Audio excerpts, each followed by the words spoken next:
Cheaters are everywhere. There are many different types of cheaters, and each one has a unique story to tell. Since we're living in a world where everyone is getting married and divorcing, divorce is a very humiliating ordeal. You lose a lot of self-esteem, but it's good to have friends and family that support you through it all. Life is a precise gift and too valuable to waste on feeling sorry for yourself. Today's story was published by Agena and is about husband found out that his wife has been cheating on him for the last few months and she may already be in a family way by her lover. Okay, let's go to the story and see what happened there. It's a little thing I'm going to tell you. I have problems in my marriage. The dampness of her hair on the nape of her neck was a sign of that. Maybe that dampness is causing problems in our marriage. My wife's name was Mona. She was 28 and not a great looker, but she had a fabulous body that more than made up for any lack of facial beauty. I loved her. She was smart, had a good sense of humor, and I had thought I could trust her with my life. She was an environmental biologist and worked for the state in its Environmental Protection Department.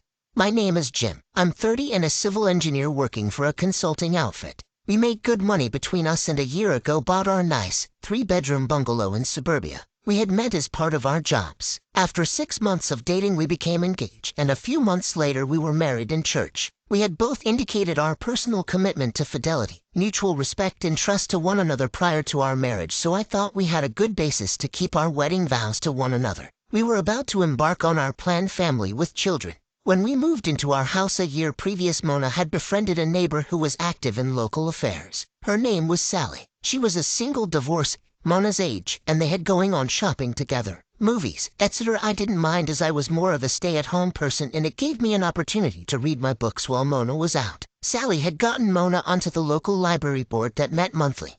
And for a few months the board meetings were relatively short affairs that only lasted a couple of hours once a month. Suddenly, they became 4 hours twice a month a couple of months ago, and Mona had explained they were trying to implement a new computer system at the library that would be more interactive. With her knowledge of computers, she had been asked to work with the head librarian after the meetings to establish criteria for the new system. This all seemed logical to me, so I didn't think anything about it. I do remember that after her first lengthy board meeting she had been very jumpy and distracted for a few days. When I asked what the problem was, she told me that the head librarian was difficult to work with and needed special handling. Update. So now, what about my discovery of her damp hair? Dampness back there meant she'd worked up a sweat somehow, or she'd had a shower somewhere. Why would she be sweating, or why would she need a shower while she was out, supposedly at a meeting? I knew she hadn't had a shower or had time to wash her face in the sink after she got home because I'd been awake waiting for her. A quick smell of her skin told me soap, and not the bath soap she normally uses. Wherein would she get a shower? A motel. Suspicions aroused. I want make love with her. Not tonight, honey. I'm too tired. It was a long meeting, and we both have to work tomorrow. Okay, sweetheart. Have a good night's sleep. Then she moved over on her side of the bed facing away from me and quickly fell asleep. I thought it was strange she didn't want to get as much loving as possible during her fertile period. However, I remembered she always excused herself from loving after her library meetings as being too tired. This triggered more suspicions. She probably didn't want me to find out how loose her was, as she did get very relaxed down there after play. We had been talking about starting our family. We'd been married 5 years and had held off starting a family until we felt comfortable financially with her not working. I'd just received a promotion and we thought that now would be the time to have a baby, so she went off the pill a week ago. If she was playing around and we divorced, I didn't want to be saddled with a kid that I'd have to pay child support for. I needed to think about what to do. I lay there a long time thinking about my options. First, I'd have to stall on having sex with her. If I tried to confront her with only a little dampness as proof that she may have strayed, she'd just laugh at me and deny it. I needed more proof, and that required more time to get it before we had sex again. Then again, if there was a possibility that her lover got her pregnant tonight, she would want to make sure we had sex this weekend to cover it up. After studying all my options, I finally choose one that might work. If she did have unprotected sex tonight with him, she would be desperate to have sex with me as soon as possible. I would have to get away for at least a week or longer to make sure her fertile period was over, and the best way to do that was to fake a business trip and see how she reacted. I didn't often travel in my job, but when I did I was usually gone for a week or so maybe that would fit in with any plan I came up with. Now what else did I need? Oh yes, who was her lover? How long had it been going on? Where did they meet? If they only met on library board meeting nights, it could mean her lover was on the board with her. I needed to check out a few things, so I slipped out of bed and went downstairs and found her purse. This was where a woman kept all her things of value and a good place to start looking for clues. Checking her credit cards, I found one in her maiden name, Mona Spencer. The card was on a bank we didn't deal with, and I wondered why she had it. I thought she'd gotten rid of all the cards she had before we were married. Obviously, she'd kept one of them. Then in a hidden pocket I found a card and pulled it out. A business card for a Derek Matthews, head librarian, with the address for our local library. The head librarian was a guy. She had led me to believe it was a woman. I checked the call numbers on her cell phone, and Derek was listed there, as were quite a few calls to him and from him. It looked like it had been going on for a while. There were no IM messages, so I assumed they took care of communications verbally. However, I put everything back in her purse and checked our PC for messages. I found she had a secure email file, but I knew enough about security to bypass her protection and found a mother load of messages between them dating back to the time she started attending the late meetings with him. From these I found that they had been meeting at the Red Roof Inn near the interstate interchange. Some of obvious that they had been in activities she'd never done with me. In one email they discussed me and his wife. They were not very flattering, but both claimed they loved us. The more I read, the madder I got. I copied all their emails to my own file with a thought to print them later, then went upstairs to one of the extra bedrooms where my clothes hung in the closet. That left the walk-in closet in the master bedroom for her clothes. I took my suitcase and garment bag and packed them for a supposed business trip. By this time it was 5:30 a.m., and I dressed for travel and then went into our bedroom. Waking Mona, she sat up. "What are you doing up so early, Jim? Why are you dressed?" "I've got a plane to catch, sweetheart. I didn't get a chance to tell you last night, but I've got a flight that leaves about 7. They called me from work last night that they needed someone to make a quick survey of some of our projects out of state. I'll get something to eat at the airport, so don't bother getting up." She looked at me as though she was trying to grasp what I'd told her. "Okay, honey, where can I get hold of you if I need you?" she asked. "Just call me on my cell phone." "Bye, sweetheart." I kissed her and took off downstairs with my bags when suddenly there was a thump behind me and the sound of running feet. She came to the top of the stairs and called down, Jim, what about trying for a baby? We were going to do that this weekend. We'll have to wait until next month, sweetheart. I'll call you when I get to my first stop." Update 1. I hear a loud wail behind me as I opened the garage door and got in my car. I was out of the garage and down the street before she had a chance to say anything else. Making sure my cell phone was turned off, I headed for the interstate. 2 hours later I arrived at my dad's retirement home on a lake back in the hinterlands. Dad was a widower and lived alone. He wasn't expecting me, but he started right in to prepare us breakfast. While I drank his strong morning coffee, I told him what was going on. He was really sorry to hear what I'd found out about Mona. He and my mother had 2 boys, and I think he always wanted a daughter, so Mona filled the bill for him. He couldn't believe she would betray me. "Son, I don't know what to tell you. My relationship with your mother was always solid, and as far as I know she never strayed on me. You'll just have to play it by ear, but don't make any moves without thinking them through carefully." "I know, Dad. I'll go back into the city tomorrow and talk to my lawyer, Ed Wiltsey. I need to know what my legal options are. Ed is a good man. He won't steer you wrong. We've used him for years." "Okay, Dad. Your coffee is good as usual. And your omelets are too. Well, if you end up doing your own cooking, you can practice a bit." "I hear you." About 9 that morning I called my office and talked to my boss. He agreed that if Mona called trying to locate me, he would just tell her I was on the road and they contacted me on my cell phone. In fact, he would instruct the receptionist to provide everyone who called with the same story. I asked to take a week's vacation, which he agreed. When I checked my messages, I found that Mona had tried to call me 4 times with a request to call her as soon as I could. I thought I'd let her wait until about noon to call her at work. She sounded a little stressed when she queried me on my whereabouts. "Where are you, honey? Would it be possible for me to fly out to spend the weekend with you?" "I'm sorry, sweetheart. I'm out of here tomorrow, and I'm not sure when I'll be able to establish a place where I can hang my hat for a while. We'll make it a sure thing for next month. Got to go now. The guys are calling to me." I heard her say, "I love you," as I disconnected. My dad, who had been listening, just shook his head. I then called and made an appointment to see Ed Wiltsey the next day. The next day I drove back to the town for my appointment. "It's good to see you, Jim. Now, what can I do for you?" "Ed, my wife has been unfaithful to me with another man, and I want to know what my legal options are." For the next half hour, we discussed the most likely options I could pursue, and he recommended that if I wanted a divorce, the simplest would be to pursue it on the basis of irreconcilable differences. A divorce based on adultery would place the burden of proof on me, and it would be very expensive to get proof that would stand up in court. The absence of children and the fact that my wife was a well-paid professional would make the financial side of the divorce a simple 50-over-50 split of assets. I asked about the possibility of her being pregnant by the other man and was glad that child support would not be my responsibility. I thanked him for his assistance and told him I would let him know in a few days how I wanted to proceed. After meeting with Ed, I went to the head library and wandered around until I saw an office door that said head librarian on it. Picking up a magazine, I sat down where I could watch the office door and waited.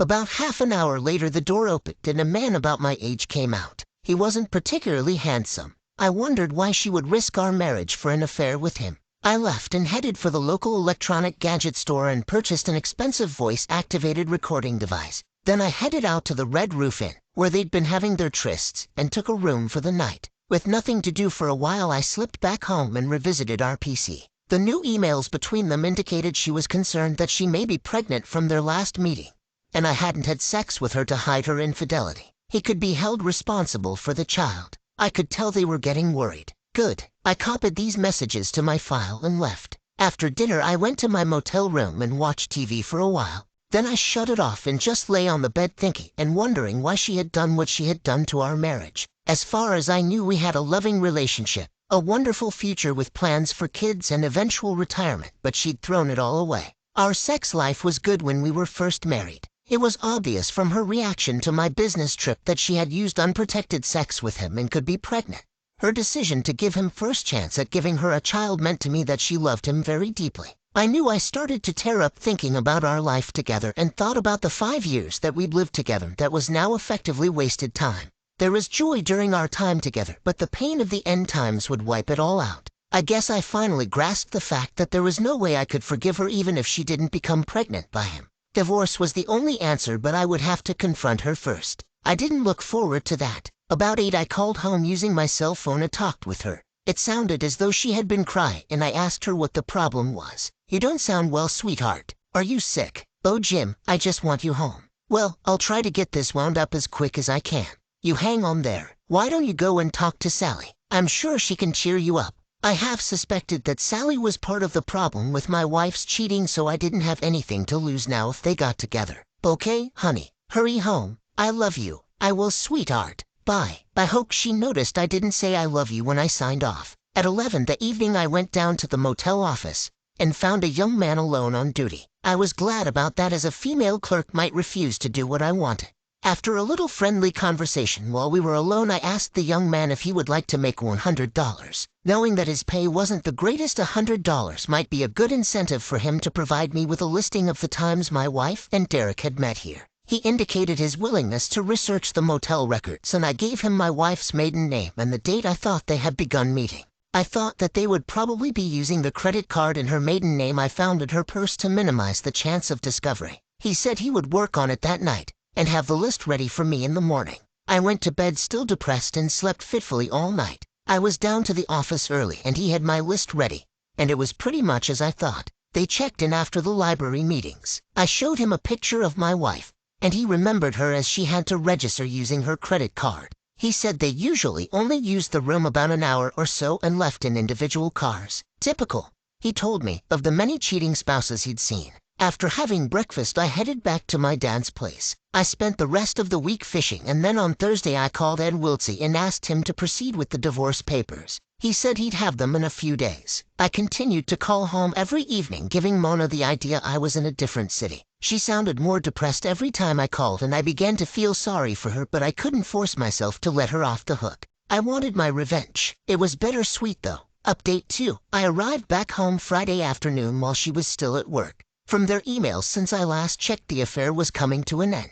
The fear of her pregnancy had taken its toll of their love affair. I guess I wouldn't need the tape recorder after all, and I could return it and get my money back. I had enough proof of her infidelity anyway. I began printing off 2 copies of their email communications. I felt that Derek's wife could use a copy of what I had that documented their affair. My next decision would be whether to confront Mona right away or wait until she was pregnant.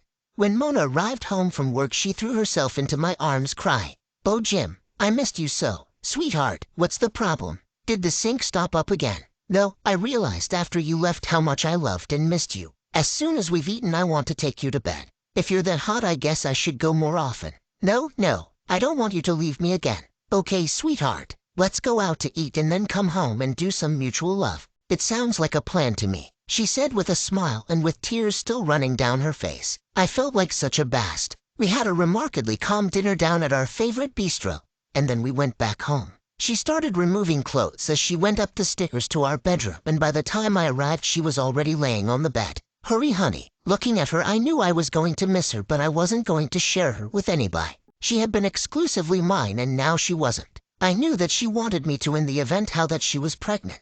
It didn't really matter if she were pregnant or not, I reasoned. It was over, so I might as well tell her. I sat up on the side of the bed. Mona, we have to talk. The reason I can't do that, I keep imagining you with Derek. I heard a gasp from her, and when I turned to look at her she was looking back at me in horror. It's over, Mona. I'm going to divorce you. She suddenly got up and ran toward the bathroom. I going downstairs and poured myself a drink and waited for her to come down. She would want to salvage something from the wreck of our marriage, even try to talk me out of divorcing her. Sitting in the room, lit only by the light from the kitchen, I nursed my drink and thought about my life and where it was going from here. I was still young and could still have the family I wanted. My career was on an upward. Maybe overall it all wasn't too bad, but I still felt depressed. I guess she was starting to begin her passage into denial, and would be down soon.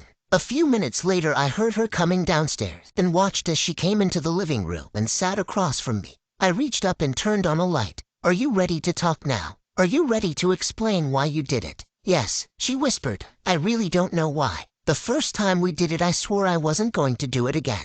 We started meeting for a drink after our meetings, and you know how hot I get after a couple of drinks. It seemed so glamorous to do it, and it got easier after a couple of times. I think listening to Sally tell me about how good it made her feel to cheat on her ex-husband made me want to try it. I should have realized after she told me that they divorced because of her cheating that this would happen. Why did you do it the first time? Was there something in our conversation we had before we married on mutual fidelity, trust, and respect you didn't understand?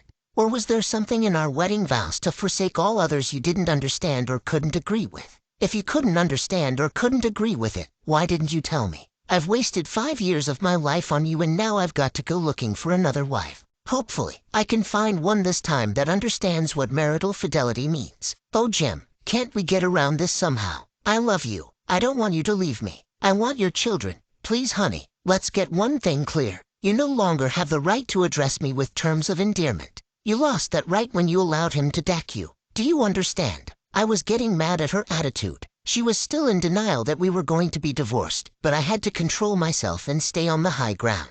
Speaking of children, when do you think you'll know if you're pregnant? This was the second time tonight that I'd seen her look at me like she couldn't believe what she'd just heard. Oh my God, you know. Yes, I know, Mona. Why do you think I faked that business trip? I wanted you to start feeling some pain. That is the primary reason that I am going to divorce you. You deliberately tried to get pregnant by your lover. You were hoping I'd deck you after waiting a day after he'd deposited his seed in you, and then hope I'd assume responsibility for your lover's child. Well, that isn't going to happen. What you tried to do was as traitorous a thing as any woman can do to her husband. It was totally disrespectful to me. There is no way under the sun I can ever forgive you for that. And even if you hadn't done that, I might have tried to forgive you if you had done it once and stopped, but you kept going back for more. You became addicted to cheating, and there is no way I can ever trust you again, even if you took 20 years of therapy. Now, do you have anything to say that will mitigate your actions? No, she replied as she looked at me with tears streaming down her face. I'm so sorry. That's it then. I've initiated action with Ed Wiltsey to have divorce papers drawn up. They should be ready Monday. We split all our assets 50/50. And there will be no alimony, and even if you're pregnant, no child support. It won't be my child. Do you agree with that arrangement? It sounds okay. I will talk to a lawyer before I sign. But it sounds okay, she sobbed. Fine then. I will sleep in the spare room until we begin our formal separation. In the meantime, I will be looking for an apartment. You can stay here and entertain your lovers after I'm gone. It's over between Derek and I gathered that from your emails. Too bad you didn't make the break a long time ago. You've seen our emails. Yes, and I've made a copy of them to take to your lover's wife tomorrow, along with dates and times of your meetings at the Red Roof Inn. I think she will have something to say to Derek after she's seen them. According to the motel records, you met there 13 times. You also used a credit card in your maiden name. It makes me wonder how many more there were before Derek. His wife ought to know he could be facing child support payments if you're pregnant. It will be up to you whether you pursue that. I don't suppose you could not involve him in this. He has children. I don't think he should get off free on this because he has children. I may still pursue an alienation of affection suit against him. Please don't do that." She was accepting the fact of the divorce now. Her crying had stopped and she was beginning to think rationally. "We'll see. That's it then. Now, tomorrow I go over and explain it all to your folks and your brother. I don't want you to be giving them some story that makes this all my fault. They need to know what assault their daughter is. If you're pregnant, I'm also going to find a way to let your co-workers and our friends know what you've done to me." "Oh no." She began to cry again. I got up and went upstairs to bed. Final update. The next morning I was up early and gone from the house before she arose, taking a copy of the emails and motel data with me. She had cried most of the night and must be exhausted now. I had breakfast at IHOP. From now on I would be eating out quite a bit, so I thought I'd get used to it. Taking my time over my coffee, I waited until 7:30 and headed over to Mona's parents. They were early risers, so I didn't think it would be inconvenient for me to arrive early. Knocking on the kitchen door, I saw that they were at breakfast, and Mona's dad waved me in when he saw who I was. Entering, they pointed to an empty chair at the table as her mother poured me a cup of coffee. "What are you doing over here this early, Jim? Would you like some breakfast?" "No, no breakfast. I've already eaten at IHOP, and I've got some bad news that I didn't think you should hear secondhand." "Bad news? I'm going to divorce Mona." A loud crash immediately followed as Mona's mother dropped the coffee carafe she was still holding onto the tile floor, breaking it. "Divorce? Why, Jim? Surely you're not serious. You were planning to start a family. I've found out that she's been cheating on me for the last few months, and she may already be in a family way by her lover." Mona's younger brother, Simon, entered the kitchen in time to hear my statement. He exclaimed as they all stared at me as though I'd told them the world was coming to an end. They all started to babble at the same. "Are you sure? You've got to be kidding. Where is she? Can't you get around this? Who is the other man?" I tried to answer their questions as best I could. "Yes, I'm sure. I have emails and motel data to verify it, and she admits to it. She's at home right now as far as I know, unless she's gone over to her friend Sally's for sympathy. I don't think I can get around this because I'm positive she tried to get herself pregnant by him and tried to get the child on me as the father. That's something no husband can forgive. Her lover is Derek Matthews, the head librarian. He's married also, and I understand he has children." Mona's mother jumped up and ran to the phone. "I'm calling her right now. This is too sad to believe that a daughter of mine could act so badly." "I wish you would," I responded. "She's not only ruined our marriage but probably his also." Mona must have been still home because I heard her mother start to question her as I stood up. Mona's dad took my hand and with tears running down his face told me how sorry he was. I really liked her parents and her brother. I had found out where Derek Matthews lived and headed over to his home. Parking in the street in front of their modest bungalow, I went up to the front door with the packet of data and rang the bell. Derek opened the door and looked at me with tears running down his cheeks. "Can I help you? I'd like to talk with your wife and give her something, Mr. Matthews." "I'm sorry, my wife isn't here. Give it to me and I'll give it to her." "Mr. Matthews, I know Mona has called you and told you I was on the way. There is no way you can stop me from getting this information to your wife or stop me from talking to her. I would suggest you let her come to the door or I will be filing suit against you for alienation of affection." He hesitated, and then looking away he called back over his shoulder, "Marge, there's someone here to see you." Then to me he said, "You bast. No, Mr. Matthews, you are the bast for having an affair with my wife and trying to impregnate her. You've destroyed my marriage and I'm hoping I can destroy yours." With a sigh he turned away from the door as his wife came up. "Yes?" she asked. "Mrs. Matthews, I have some news for you. Your husband has been having an affair with my wife for the last several months and I am in the process of divorcing her. I have copies of emails they've been exchanging which document the affair, and a list of the dates and times they met at the motel for you." I felt so sorry for her face as she digested my words and tried to make sense of them. "Are you sure? You can ask your husband, Mrs. Matthews. He's standing right behind you." She turned and looked at him and he suddenly broke down crying. "I'm sorry, Marge. I'm so sorry." Her face was sad to me and I expressed my own sorrow. "I'm sorry too, Mrs. Matthews, that we married such sorry excuses for mates. I'm also sorry for you and your children. You should realize that my wife may be pregnant by your husband. I guess we won't do anything about that until it happens." Handing her the package, I told her she could do what she wanted with it, and then turned and walked away. She looked so sad that I was almost grief-stricken. I wished there had been a way to shield her from this situation. I had done what I set out to do and headed back home. When I got there, Mona's car was gone and I didn't know or care where she'd gone. Just a short time ago I felt incomplete unless she were around or I thought she were safe somewhere else. Now I didn't care. I changed my clothes and started cutting the grass. Epilogue. Mona was pregnant and against her family's wishes she opted for an abo. She's now essentially estranged from them. Our divorce went through as I'd initially proposed and I'm now single looking for a new wife. I've been burned once by someone whom I thought I could trust without question, so I'm bothered by what new criteria I should use to select a new one. I've been going to therapy and doing research on psychological morality. Don't know whether it will help at all, but I'm still looking. I did get one more chance to have some revenge on Mona. 2 years after our divorce I heard that she was engaged and found out whom she was marrying. After I laid on him what I'd experienced in my marriage to her, he backed away from the engagement. It was a small victory, and I've got mutual friends who will tell me if she tries again.